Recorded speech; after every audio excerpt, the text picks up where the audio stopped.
저는 제 임기 중에 비정규직 문제를 반드시 해결하겠다고 약속을 드렸습니다. 우선 공공부문부터 임기 내에 비정규직 제로 시대를 열겠다 이렇게 약속을 드리겠습니다.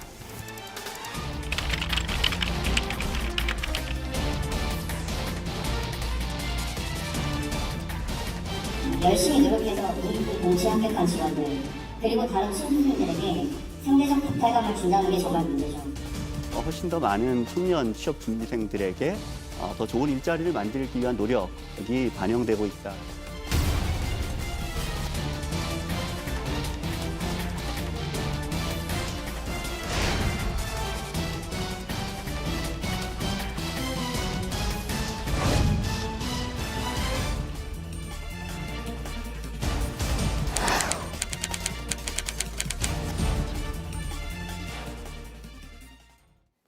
네, 더불어민주당 정일영 의원 바로 만나보겠습니다. 어서 오세요. 네, 안녕하세요.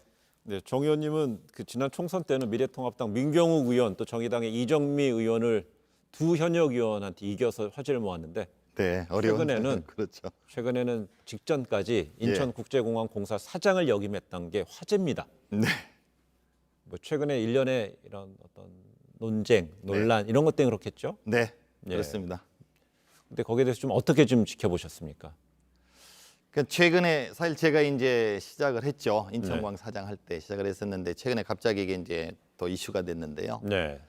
우선은 지난 3년간 제가 이걸 추진을 2017년 5월 12일 날 대통령 오셨을 때부터 시작을 했는데 본격으로 그 전부터 이제 시작은 했습니다만은 그러니까 청년들의 취업난이 굉장히 더 어려워졌어요. 제가 어저께 이제 기획재정위원회 회의가 있었습니다. 상임위 추경 예산 그때 부총리께도 여쭙습니다만 보면은 청년 실업률이 한 10% 그러니까 일반 전체 실업률보다 한 두 배 정도 돼요. 두 배. 예. 그리고 그 실업률 자체도 보면은 2006년부터 평균 실업률이 한 3% 되는 청년 실업률이 한 9% 되거든요. 예. 고용의 질로 봐서도 더 악화되고 있고요. 네. 그러니까 결과적으로 굉장히 좀 취업난이 심각하게 어려운 상태죠. 이 네. 상태에서 지금 이제 비정규직의 정규직화가 이루어지고 이것이 이제 발표가 됐는데 그 과정에서 좀 소통, 홍보, 대화 이런 게 상당히 부족했다고 생각을 합니다. 그러다 보니까 여러 가지 사실과 다른 것들이 알려지고 그것이 우리 청년분들한테 더 마음에 상처를 준 것 같습니다. 상당히 좀 안타깝게 생각을 합니다. 사실과 다르게 좀 알려졌다는 것, 그 배경에는 소통과 이런 부분이 좀 부족했다고 지금 진단을 하셨는데 사실상 청와대 여권에서도요 이번 논란에 대해서 가짜 뉴스가 좀 이런 왜곡을 더 키우고 있다고 그랬는데 우리 정일영 의원님, 전 바로 직전에 인천국제공항공사 사장으로서는요 어떤 부분이 잘못 알려졌습니까? 가장 대표적인 것이 마치 이번에 정규직화하는 분들이 취업 준비생 분들의 자리를 뺏은 것처럼 이렇게 됐거든요.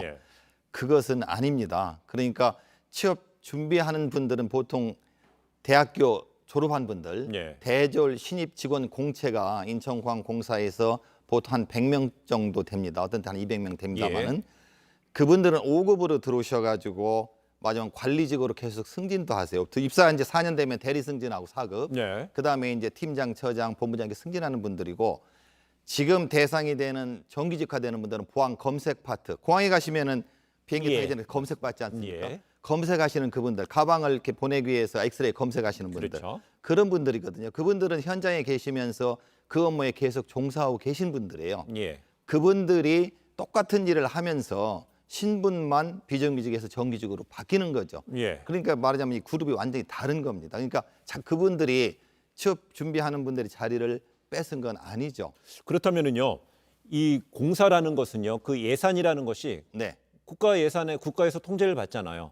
그 예산 범위 내에서 이제 신입 사원도 신입 공채도 뽑게 되는 것인데 만약에 이번에 그 1,902명의 그 보안 검색 요원들이 정규화가 되면 정규직화가 되게 되면 임금 부분이 그래도 떨어지진 않고 올라도 조금은 오를 거 아니겠습니까? 일정 정도? 그렇게 되면 그 임금 들어가는 부분이 예산으로 들어가는 건데 그렇게 되면 예산이 부족해지면 신입사원이 만약 100명 뽑을 게 몇 명 줄어들 가능성은 어떻게 봐야 됩니까?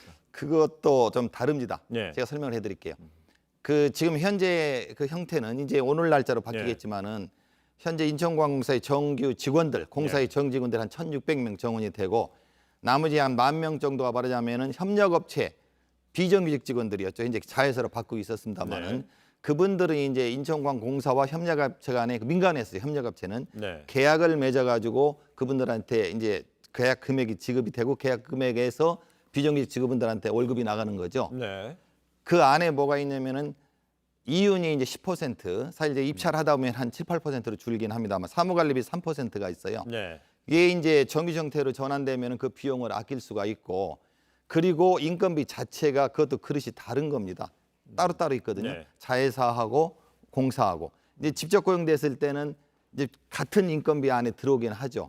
그런데 이제 세금으로다가 하는 건 아니고 인천광공사 같은 경우는 자체 경영을 해서 수익이 나온 돈으로 하는데 자회사 같은 경우도 지난번에 자회사 전환할 때 그 인상률을 처음에 4%로 묶었습니다. 그러니까 제가 한 4, 5%일 거예요. 그리고 매년 인상하는 것은 기획재정부에서 정한 가이드라인에 따라서 물가와 연동돼가 연결돼 가지고 한 2% 정도, 2몇 % 매년 그 정도 인상이 되거든요. 그러니까 총액 인건비라는 것도 있는데 그것이 어저께 기획재정부 장관님하고 얘기를 했습니다. 질의 과정에서.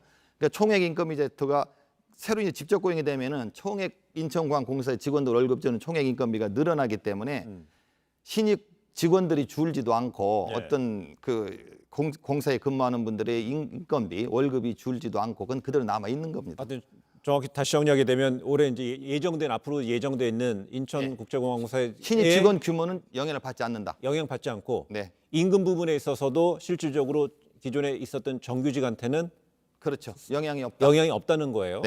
그렇게 없도록 해야 되고 현재도 없습니다. 현재는 없다는 거죠.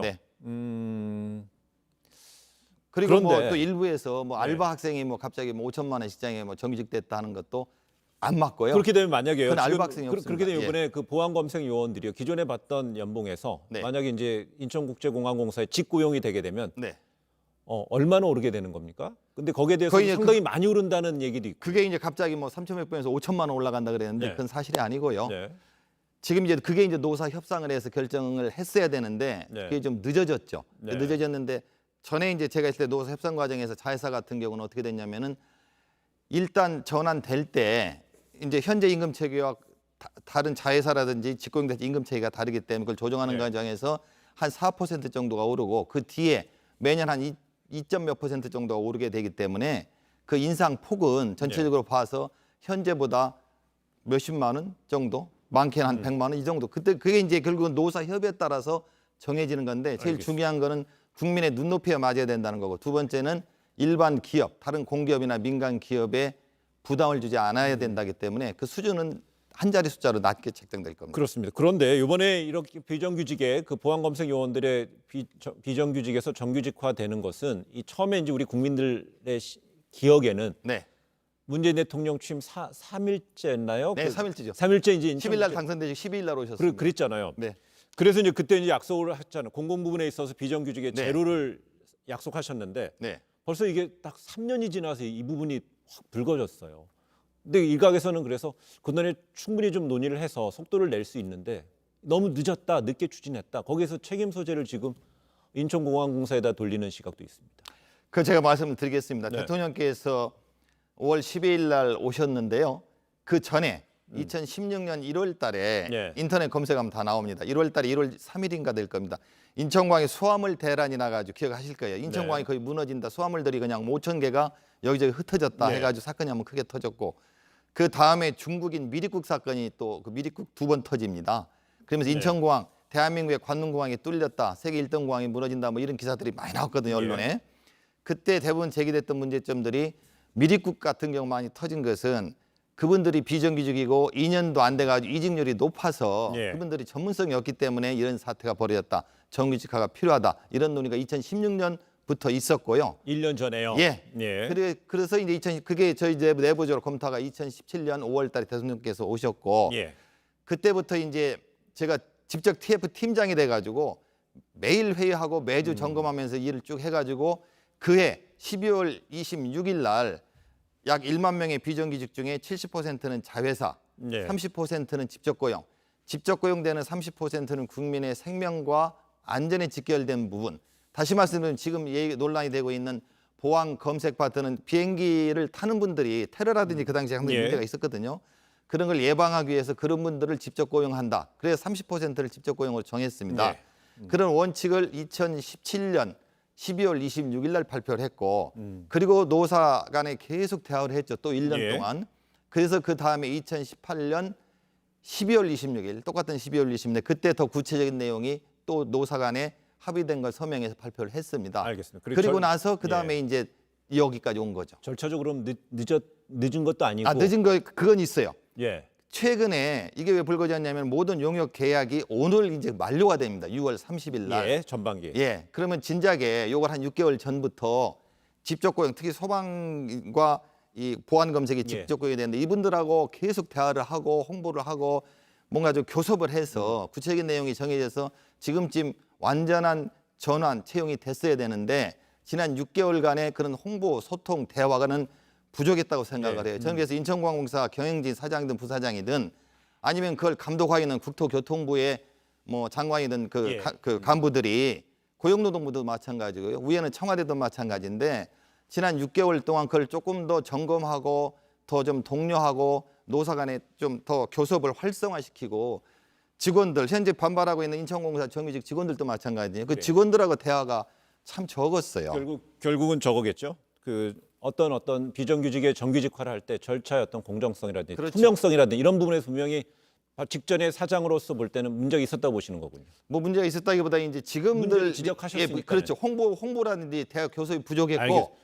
그리고 이제 지금 그 직원들이 여러 가지로 반발하는 것은 직접 고용이 없을 걸로 알았는데 자회사를 갈 줄 알았는데 지금 직접 고용이 바뀌었다는 거거든요. 그런 부분에 있어서 충분히 지금 기존에 있었던 1,600명으로 이제 추산하셨잖아요. 네. 기존에 있는 정규직들이 볼 때는 네네. 그 부분에서 지금 되게 생소하고 네. 그 예상하지 못했다는 거잖아요.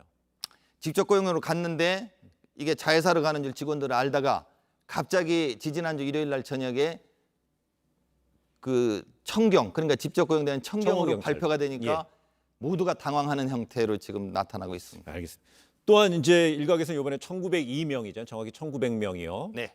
이제 정규직화가 되고 직접 고용이 되면은 기존에 있었던 1,600명의 정규직보다도 노조에 있어서도 이른바 숫자가 많으면 제1노조가 돼서 교섭권에 있어서도 앞설 것이 아니냐 이런 어떤 우려가 있는데 또 일각에서는 이거에서 기득권을 지킨다는 지적도 있지만 어느 쪽으로 보십니까? 두 가지 다 있죠. 그러니까 예. 이제 기득권을 지키는 면도 있고 또 이제 그 현재 다니고 있는 공사 직원들 입장에서 좀 불안하기도 하고 예. 왜냐하면 지금 1,600명 정도 되는데 1,900명이 들어오면은 속된 말로 회사의 아이덴티티가 바뀌는 거 아니냐 이렇게 생각도 할 수 있어요. 근데 제가 볼 때는 어쨌든 그런 걸 떠나서 그러면 현재 다니는 직원들의 권익이라든지 승진 기회라든지 이런 게 박탈되거나 제한되면 안 되지 않습니까? 예. 그래서 그건 어떤 면에서는 제가 있을 때도 그랬는데 그 노조하고 협상을 하고 있어요. 교섭을. 예. 그러니까 그건 경영진이 따로따로 그 제도화 시켜야 됩니다. 그러니까 새로 들어오는 분들이 현재 다니는 분들의 승진이라든지 모든 면에서 이걸 갖다 불이익을 가져오면 안 된다. 그건 얼마든지 가능해요. 왜냐하면 직군 자체가 다르고 직렬이 다르기 때문에. 그래요. 그리고 또 1,600명인데 보안검색에 있는 분들은 정원이 사실상 안 늘어나고 예. 공사에 있는 직원들은 보통 100명에서 200명 정도 매년 늘어납니다. 그러니까 2년 정도 지나면은 300명 차이니까 쉬운 얘기로 네. 비슷해져요. 같아요. 그래서 보면은 사실상 그 문재인 대통령이 약속했던 그 공공부문의 비정규직 제로라는 거는 네. 공공부문을 넘어서 이제 민간 영역까지 파급되는 효과를 기대하는 측면이잖아요. 그렇죠. 그런데 이번에 인천국제공항공사가 연봉도 가장 높은 곳으로 이제 분류되다 보니까 취업 준비생들한테 너무너무 인기 있는 곳이라는 거잖아요. 그래서 이번에 만약에 이래서 공공기관에 있어서 이런 비정규직의 정규직화가 다른 공공기관에도 롤모델이 된다든가 또한 이런 식의 어떤 시행착오를 최소화하려면 직전에 공항공사 사장으로서 보실 땐 어떻게 좀 조언을 해주실 수 있겠습니까? 그러니까 사실은 대통령께서 오시고 나서 2017년 12월 26일 날 발표할 때 자회사 30%, 직접 고용 30% 그게 하나의 그 롤 모델처럼 모범 케이스, 시범 케이스를 정해진 겁니다. 왜냐하면 일부에서는 직접 고용을 비정규직의 정규직화라는 것은 100% 직접 고용이라는 걸 주장하는 분들도 많았어요. 그건 이제 문제가 좀 있어서 자회사를 70%로 한다는 것이 어느 정도 정해졌고 그 다음에 각 공공기관별로 특성에 맞게 조금씩 조정은 가능한 걸로 그게 쭉 지금 돼 왔거든요.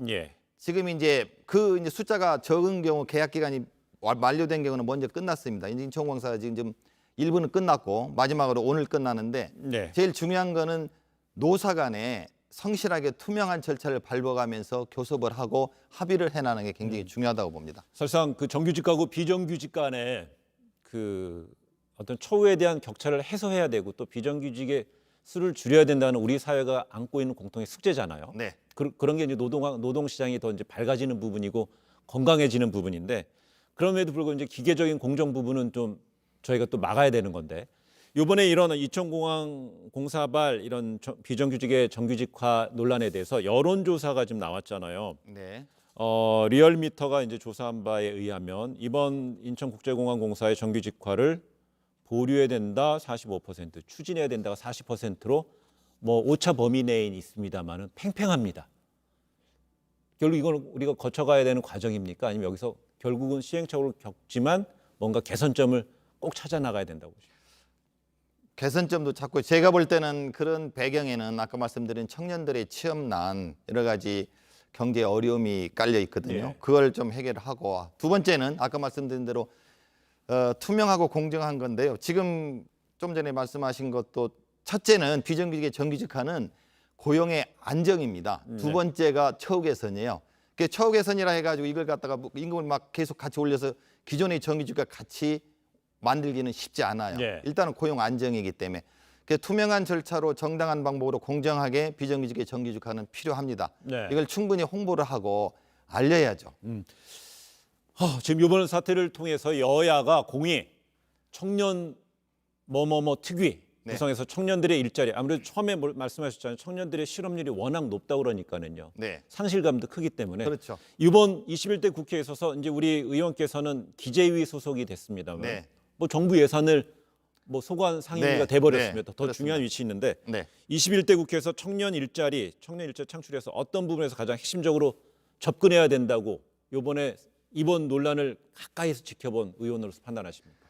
제가 어저께 기획재정부 부총리께도 질문을 했습니다. 예. 추경에 이번에 한 35조 정도 편성되는데 청년 취업난을 해소하기 위한 그런 예산이 얼마나 있는지 그리고 앞으로 확대해 나가지 않겠느냐 굉장히 중요한 문제인데 그랬더니 이제 뭐 디지털이라든지 뭐 AI라든지 쭉 설명을 하셨어요. 예. 그래가지고 계속 이렇게 만들어가지고 뭐 5만 개 이런 식으로 만들어 가신다. 그렇기 때문에 지금 추경 가지고도 안 되고요. 내년 예산 편성도 그렇고 정부의 네. 정책이 청년 취업난에 해서 청년 일자리 그리고 코로나19로 인해서 또 실직하시는 분들에 대한 그런 일자리 집중적으로 편성하고 정부에서 추진을 해야 된다고 생각을 합니다. 알겠습니다.